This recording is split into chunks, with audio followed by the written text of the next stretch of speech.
qué difícil, ¿no? Es ser humano, realmente, qué difícil es el ser humano y qué difícil es ser humano, porque al final estás viendo confrontación allá al otro lado del planeta, a este otro lado del planeta. El ser humano pareciera que, a diferencia de muchas otras especies, disfruta de la confrontación. Y acá también hemos tenido una serie de confrontaciones.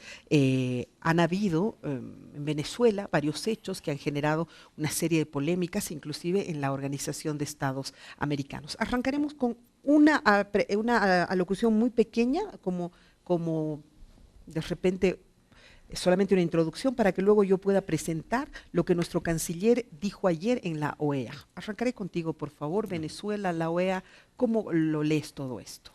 Bueno, es parte de este proceso de reordenamiento, esa pugna global, justamente porque Estados Unidos no va a ceder definitivamente de manera fácil ese puesto privilegiado que ha conseguido en los últimos decenios.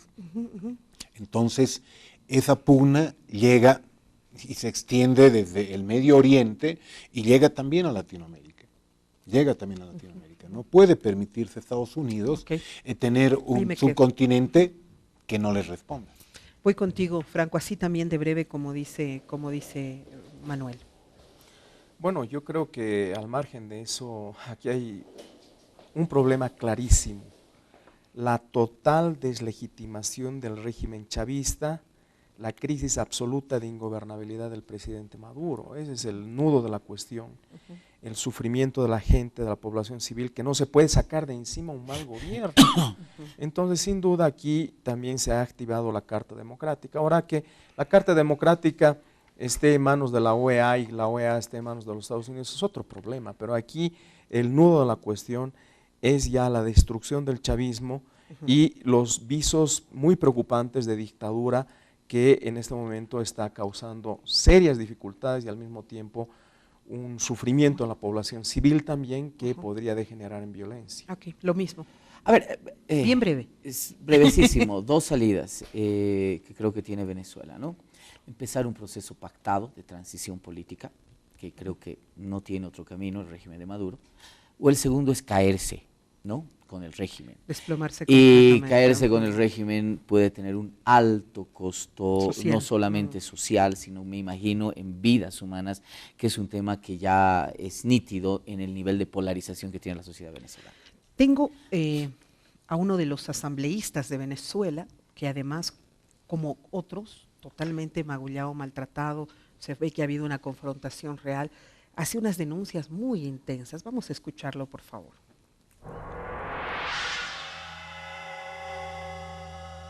Estos días hemos visto cómo este gobierno ha agredido diputados como Paparoni, como Milagro, Rafael Guzmán, Guaidó, diputados como Brito también, que le rompieron 2 costillas.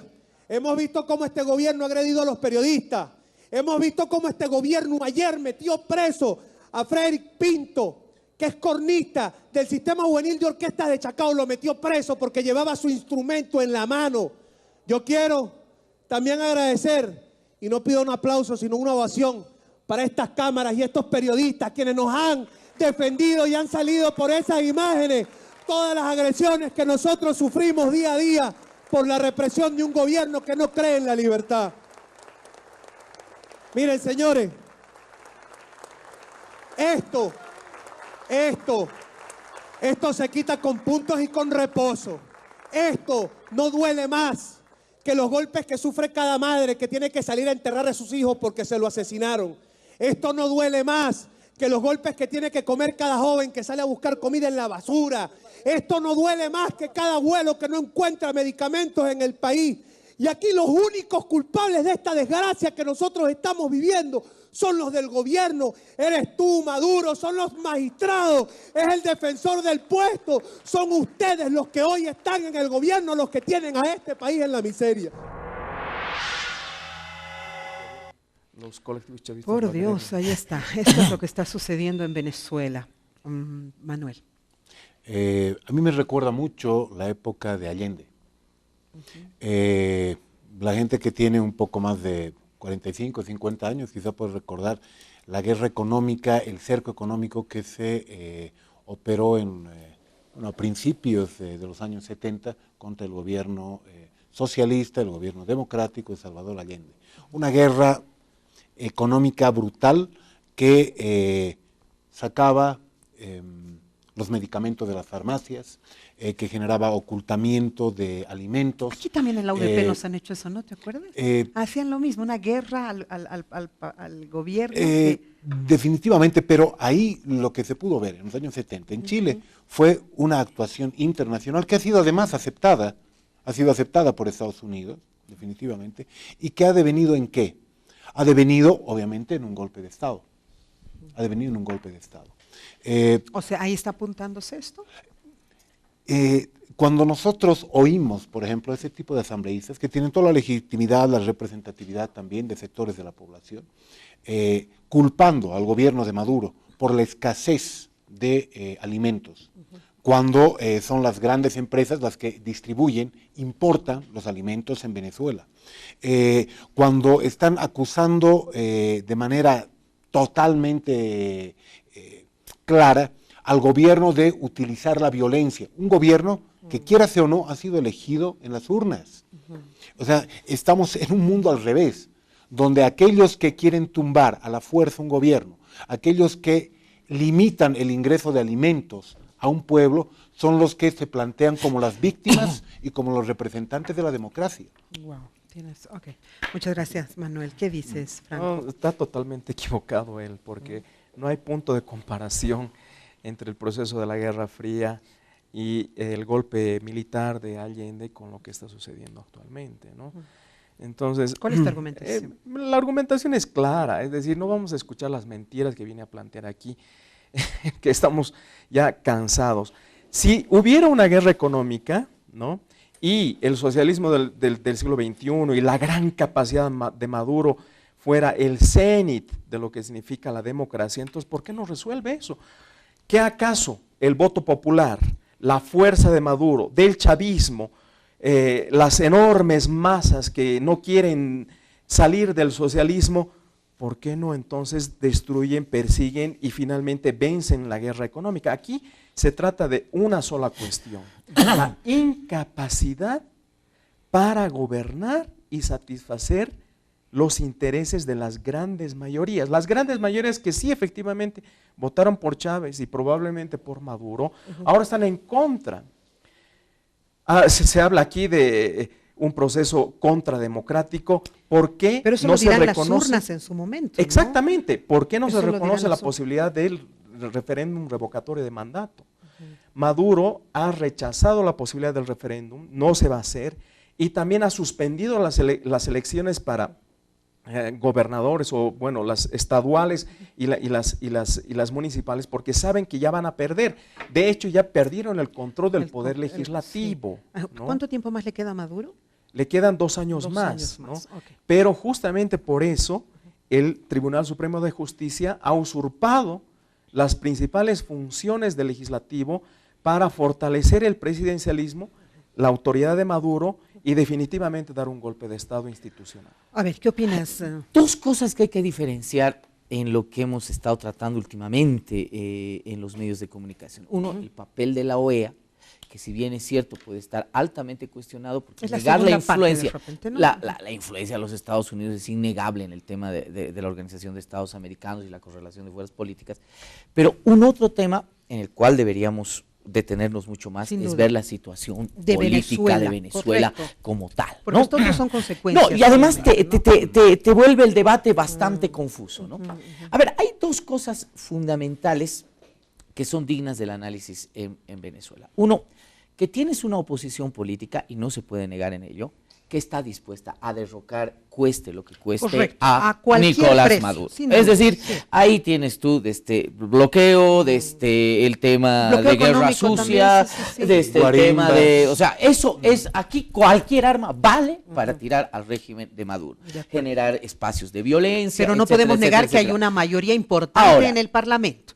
Una mayoría que antes no tenía. El segundo elemento que te hace sospechar que realmente la situación es durísima para la legitimidad del régimen de Maduro son dos elementos. A ver.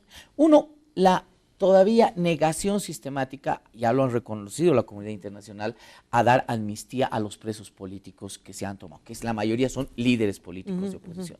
Pero la segunda que me parece fatal, estos temas, porque la Carta Democrática ha sido invocada varias veces en varios países, 10 veces, se resuelven muy nítidamente en las urnas. A eso va generalmente el enfoque de cuando tú activas la Carta Orgánica, la Carta Democrática de la Organización de Estados Americanos. El problema radical, los dos puntos nodales, aparte de los presos políticos, es de que ¿por qué no se convocan este año? Deberían realizarse las elecciones, le llamaremos así, subnacionales en Venezuela. Maduro no las ha convocado por una razón simple, porque va a perder el espacio o el poco espacio territorial electoral que tiene. Esto significaría que ya tiene 2/3 en contra en la Asamblea. Una asamblea en contra. En la Asamblea Nacional. Tiene la mayoría de las gobernaciones de los estados. Recordemos que Venezuela es un estado federal. Pero las en contra y demás. Pues ya prácticamente eso significaría la capitulación política del régimen de Maduro. Pero eso es pues el camino democrático al que hay que seguir, ¿no es cierto? Esas son las reglas a las que todos, como cuando hemos dicho, vamos a ser democráticos, se acabó la dictadura, nos hemos adscrito. Ahora, ¿tú crees que Maduro debería ir a un revocatorio, Manuel? Sí, yo creo que sí, porque si bien para mí es absolutamente claro que está enfrentando una guerra tremendamente violenta, tremendamente agresiva, no desde hoy, no desde hace 2 años, no solo con Maduro, sino también ya desde la época del comandante Chávez.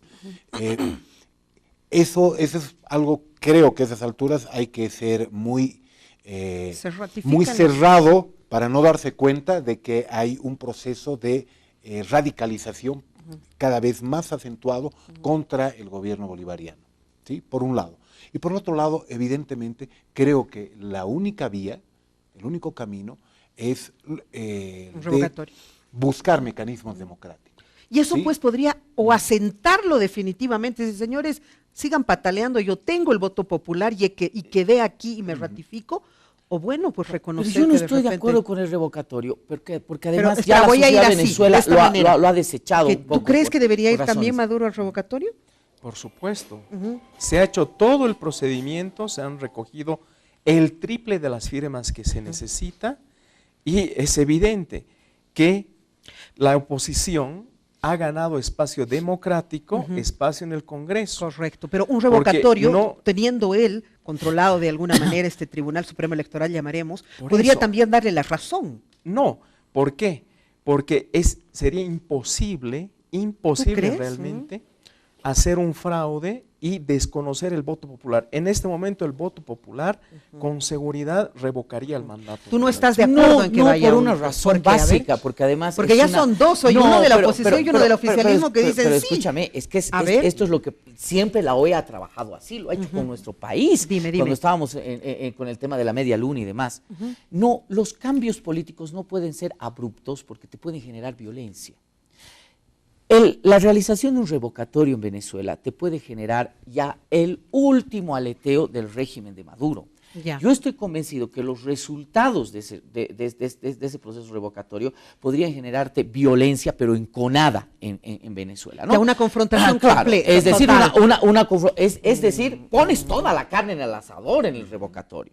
Y eso no lo puedes hacer en un proceso que está tan hirviente, tan caliente. Pero igual está funcionando ahora, igual se están enfrentando ahora, igual hay sangre y hay... Pero lo que tienes que hacer es bajar la tensión. Yo creo que la clave, y ya lo han dicho los expertos en la misma Organización de Estados Americanos, es convocar a la elección de autoridades subnacionales, donde vas a tener una configuración distinta del escenario político, y eso ya te va a obligar a Maduro necesariamente a sentarse con la oposición y hacer el proceso de transición política. Voy cayendo, pero paulatinamente. Exactamente. No me voy de cara. No, porque si lo vas a tirar de un manotazo, la reacción va a ser nítida. Hay una diferencia a la de Allende, hay una diferencia en el análisis.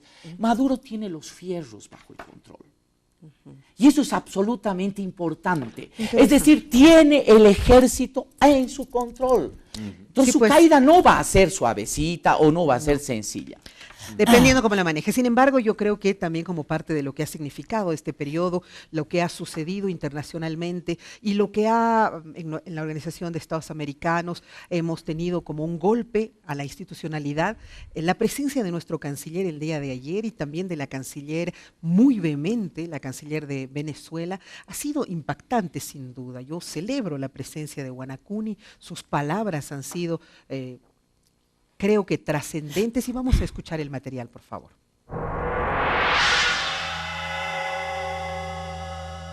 Vengo en representación de mi país a expresar mi más profunda extrañeza, sorpresa y rechazo por lo ocurrido el día 3 de abril del año 2017, durante la celebración de un Consejo Permanente y Legal a todas luces.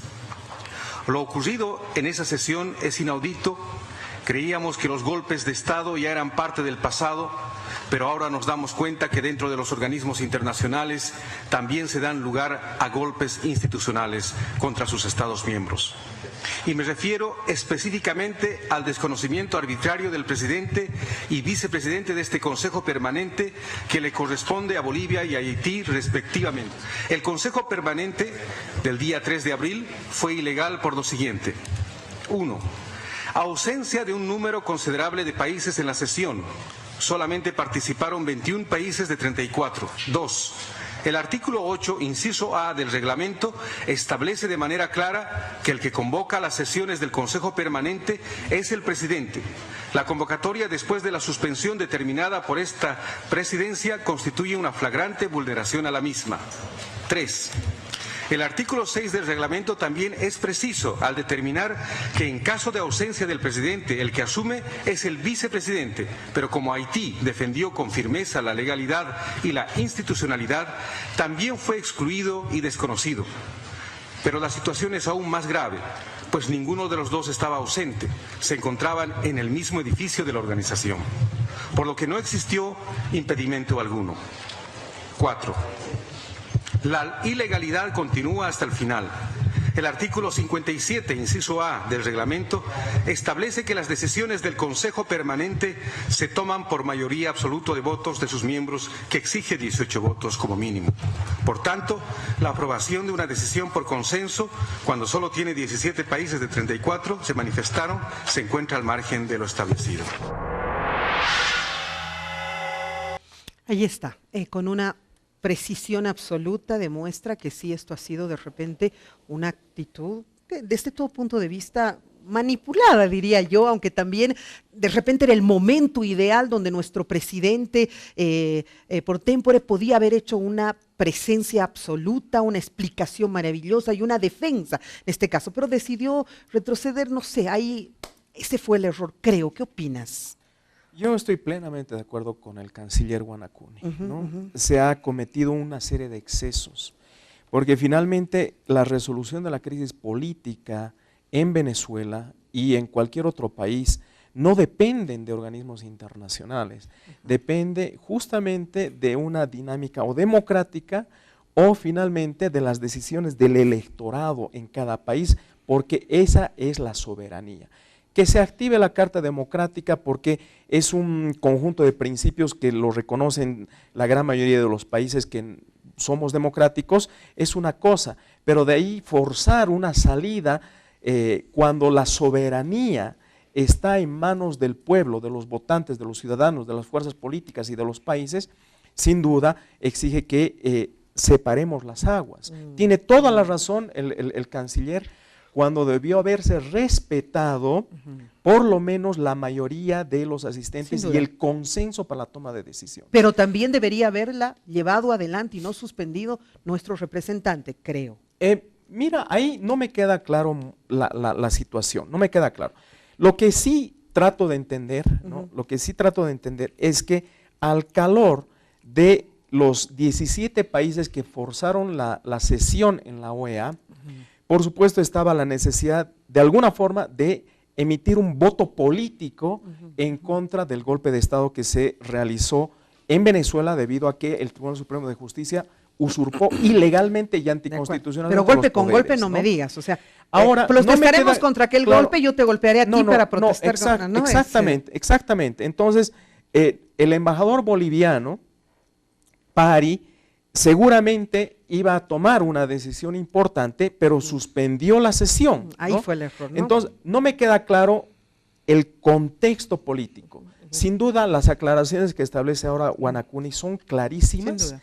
Y una vez más, lamentablemente, la OEA ha caído en descrédito por haber hecho mal los procedimientos internos. Y absolutamente punto alto para nuestro canciller, su presencia, su prestancia, su solvencia al explicarlo, todo aquello yo creo que nos ha dejado muy bien a los bolivianos. Lejos del apasionamiento, además, que me parece muy importante. Pero yo ¿no? me apasiono por Guanacuni, No, ¿no? Porque yo una lo maravilla. respeto, es Y monje Shaolin, me satisface por favor. mucho. Pero bueno, a ver, la falta de personalidad de Diego Pari es el problema. A ver, te voy a decir, wow. te voy a decir por Es que esto, no te voy a decir por esto. A ver, No, ¿por es qué? nitidísimo. A ver. El reglamento de debates te faculta como presidente a poder hacer consultas y crear algunas comisiones antes de tratar el tema en la sesión de la Asamblea Permanente. Pero él se fue a trabajar con una de esas comisiones. El gran problema es que el embajador Diego Pari no dejó claro, y ese es el gran problema, Ya. es la duda que tenemos, Ya. que si esa era la metodología que se iba a Exacto. adoptar, Por ¿verdad? el procedimiento. El procedimiento que Ahí- se iba a ahí adoptar, tampoco me queda claro. ¿verdad? Correcto. Que se iba a adoptar, ese es el procedimiento. Señores, generó la antes de confusión. esto, a ver, pongámonos en contexto. El Tribunal Supremo de Justicia de Venezuela ha revertido la medida, necesitamos consultar a la parte, nos reuniremos, por favor, para tratar de ver un documento político, la pertinencia, no la pertinencia. Eso es ser presidente, pues, de un consejo. No hacerse No, quellen, no, ¿no ves? claro. No, yo dije, Pero lo que correcto, no te sí. queda y lo que Ah. queda en el imaginario, es decir, me voy, ¿no? Claro. Y ahí está el tema, ¿no? O sea, dejo, se suspende, no hay Tienes sesión. razón. Ese es el gran problema. Tienes razón. Ese es el gran problema. Viene Guanacuni y te explica además, porque en parte de la locución también te pone este elemento que es plenamente justificante y que le está permitido al presidente. Es decir, antes de tomar una Tienes toda determinación, la razón. puedes hacer estas instancias consultivas, luego recién convocar. Pero además, incluso convocando a la sesión, ¿no? Ahí con tu personalidad, tu capacidad de dirección y demás, puedes llegar a statu quo, puedes llegar a un cuarto intermedio, puedes llegar a manejar, a direccionar el tema. Yo creo que ahí la falta de personalidad del embajador Diego Pari fue fundamental, que al final esa falta de personalidad se dio a una mala interpretación y a una mala comunicación dentro del seno de la Organización de Estados Americanos. Sí, pero tienes muchísima razón. Son los procedimientos los que no Claro. han sido los adecuados. No, Manuel. definitivamente, pero creo que nos concentramos demasiado en lo que hizo o no hizo el embajador Pari. boliviano, Ajá. que en este caso puede haber sido insuficiente su medida, porque Tienes en realidad razón, pero aquí hay no la ha otro tema convocado. más importante. Sí, o sea, porque no convocó a la sesión justamente porque se estaban haciendo las consultas, se estaba recabando Pero la no información despie, necesaria. pues, Manuel, si sabes que estás entre buitres, ¿no? Correctamente, sí, ahí podemos presuponer mínimamente Personalidad una vez más. ingenuidad, ¿sí? Pero creo que no nos estamos concentrando en el comportamiento Correcto. de aquellos países que de manera clarísima han estado dispuestos, y lo han hecho, a vulnerar la normativa, a vulnerar los procedimientos de una instancia que debería garantizar el encuentro de los países y no el desencuentro, por un lado. Por el otro lado, evidentemente hay una intencionalidad política que es parte de esa guerra internacional así tremendamente clarísima contra el gobierno venezolano. Que a uno le guste o no le guste ese gobierno es indiferente. Lo importante acá es reconocer con claridad que no se le está dando la oportunidad, ni unos ni otros, al pueblo venezolano para que se exprese democráticamente, sino se está tratando de recurrir a todo tipo de argucias, si vale el término jurídico, en los estrados internacionales, en los espacios locales en Venezuela, para llevar y forzar las cosas hacia un determinado resultado. Entonces creo que es una llamada de atención clara, no solo al comportamiento que tuvo el embajador boliviano, que se observará eso en su momento, sino esencialmente al comportamiento de los países que ya se están acostumbrando a ver en la OEA un espacio simplemente de coerción, un mecanismo de coerción contra diferentes gobiernos, y en algunos casos sí, y en otros casos no. Pero es que, Manuel, algo había que decir. Algo había que decir, no era una situación que podía pasar inadvertida. Totalmente, algo había que decir, totalmente. pero desgraciadamente, como dice Marcelo, Pari no tuvo las agallas y o el procedimiento, la forma de Y decirlo. algo tenía que decir la OEA de la misma manera con el caso de el expresidente Zelaya Y lo de Paraguay también, con y lo el que había se ha expresidente vivido. Lugo. Sí. Entonces, no seamos ingenuos. Sí, de acuerdo. La OEA Pero está era siendo nuestra manipulada. oportunidad de brillar y de apoyar a aquellos países que son amigos nuestros, pero al revés, más bien hemos hecho que el tiro salga por la culata. Pero, Ahora, yo lamento dentro de todo esto anunciar el fallecimiento de una instancia que en algunos momentos tuvo más lucidez política que la Organización de Estados Americanos para resolver estos conflictos, que fue la UNASUR. Y a mí me extraña muchísimo que la UNASUR en este momento esté completamente ausente, que haya sido simplemente un compilado de entusiasmos por una lógica básica. La UNASUR se diferenciaba centralmente de la OEA de la no presencia de Estados Unidos y la capacidad de los países de América del Sur de resolver sus propios conflictos, con resultados muy interesantes. El caso boliviano, el caso colombiano, inclusive tuvo mucha influencia en el tema de UNASUR. Es decir, claro, hoy día extrañamos que eso simplemente haya sido un elemento de mucho entusiasmo, pero más, no, pero vamos, el tema de la guerra civil de baja intensidad que vivimos el 2007, 2008, UNASUR fue determinante en el tema de mediación y todo ello. Yo creo que es un elemento muy importante el haber perdido una instancia que no esté impregnada de la presencia de los Estados Unidos. Lo que es importante aclarar es que el secretario general de la OEA ha tomado partido por la liberación de Leopoldo López. La esposa Lilian Tintori es la que ha hecho el lobby político y de alguna forma ha encontrado mucha respuesta en la OEA. Entonces, es esta situación también, es decir, ¿por qué no se lo libera a Leopoldo López, que no ha sido comprobado hasta el día de hoy un conjunto de acusaciones sobre las cuales el régimen de Maduro lo ha puesto en la cárcel, ¿no? Es uno de los presos políticos más importantes en Venezuela y una de las injusticias reconocidas por la Corte Interamericana de Derechos Humanos y otros organismos, ¿no? Entonces, esto hay que reconocer. Su esposa es la que ha hecho una campaña y ha encontrado, sin duda, espacio, respuesta, etc. Lo que yo digo, y eso también debe resolverse. De que haya algo ahí y se dio el pie, peor desafortunadamente. Leopoldo López, ¿no? Porque él es un operador político, pero que además de insurrección hacia el régimen. Capriles, mientras tanto, tiene siempre una lógica más pactista, más institucional, por eso a Capriles no le pasa nada, digamos, ¿no? Entonces tienes ese tipo de división también en la oposición política venezolana. ¿Algo más?